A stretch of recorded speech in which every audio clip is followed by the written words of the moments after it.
Step number 7. Optimize your squeeze page sign-up rate. In previous steps, I've gone over this topic at some level.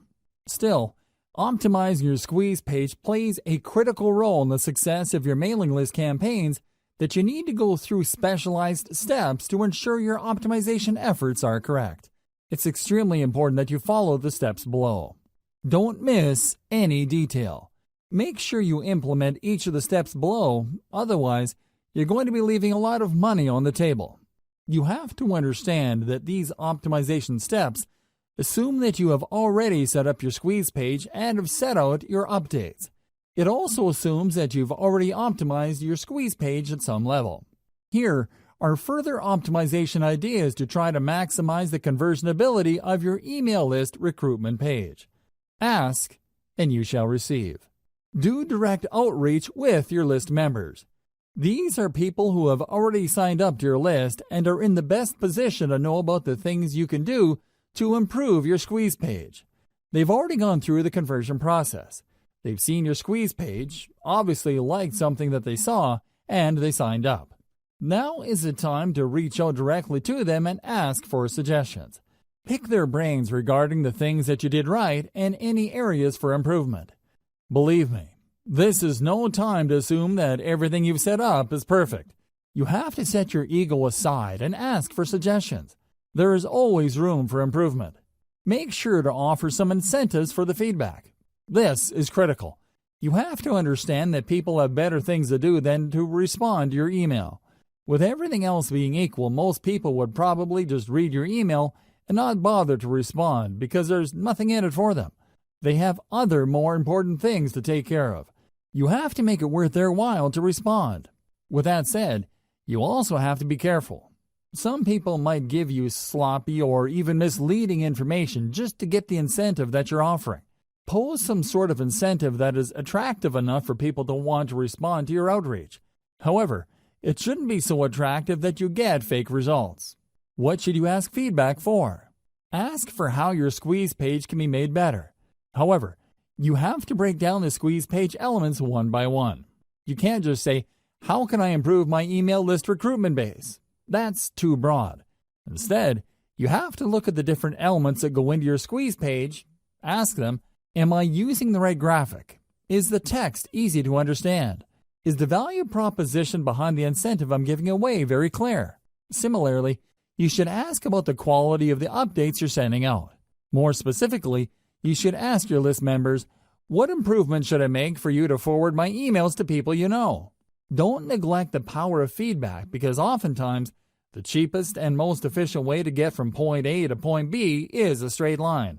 Ask your list members, but offer an incentive. It's also very important to make sure that you don't just jump on the first suggestion you get. Look at the total amount of responses you get and pay attention to the most common theme. If people keep talking about the picture on your squeeze page and only a handful of people mention the incentive that you offer, chances are quite good that if you change your squeeze page graphics, you might be able to increase your conversion rate. Look for these patterns. Don't get thrown off track by outlier responses. Warning: I wish I could tell you that you only need to rely on people's direct answers to boost your conversion rate. Unfortunately, this is not the case. In the back of our heads, when people ask us a question, we tend to try to give them the answer that we think they're looking for. This is always the case. This applies across the board. Now, these suggestions can lead to all sorts of problems if you use them to guide the changes to your squeeze page. You have to pay attention to the most common answers that you get. Next, you have to cross-reference these responses with the actual actions people take. Actions speak louder than words. When you look at your squeeze page, please understand that you're not looking at one unified element. The squeeze page is actually made up of many different parts. There is the picture of the incentive, the text offering the incentive, the font, the size of the font, the color, the layout, among others. There are many different elements that go into that page. Change each element one at a time and pay attention to the conversion statistics. Make many different variations, and then test these variations against your traffic. You should quickly see that at least one variation has a higher conversion rate than others. The improvement might be fairly small. It might even be 1% or a couple of percentage points. That's okay. You need to isolate that variation and make more variations of it.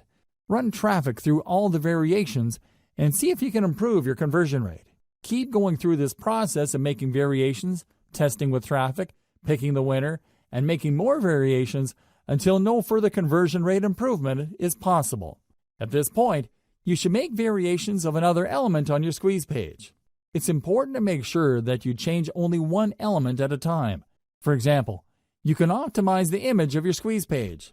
Once your squeeze page converts at a higher rate and can't improve any further, then start changing around the text and see if that has a positive effect. Move from one element at a time until the squeeze page converts at a fairly high and predictable rate. Cross-reference these element changes with the actual feedback that you get from your list members.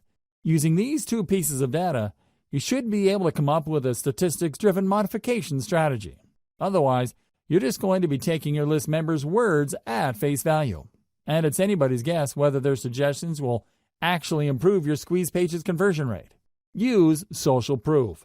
There's one simple trick that you can use to push people psychologically to sign up to your mailing list. We've all seen squeeze pages before. Typically, there's an email field, a call to action, and a submit button. There also might be a nice-looking graphic on the side. Unfortunately, these squeeze pages are so common that people usually become blind to them after enough exposure. However, people can and do sit up and pay attention when they see that their other Facebook friends have signed up to the list. Alternatively, they become slightly more interested to see that a large number of people on Facebook have liked the page that they're viewing. This is called social proof. Few people like eating at a restaurant that is empty. At the back of their mind, they're thinking that the food must not be very good because there's nobody eating at the restaurant. On the other hand, if the restaurant is full and there are people lining up to get in, chances are quite good that people would want to line up even more because all these people simply can't be wrong. Do you see how group psychology works? You can use that psychology of social proof to boost your squeeze page conversion rate by adding the developer code of the biggest brand in your niche to your squeeze page. Facebook allows you to include the URL of a site on the code that it gives you to show Facebook likes. Embed that code onto your squeeze page to give the impression that a lot of people already like your squeeze page. In fact, this trick is so effective that it shows the viewer's friends' names along with the thousands of other people who have liked that page. Piggyback on this social pool and give the viewer the push he or she needs to sign up to your list.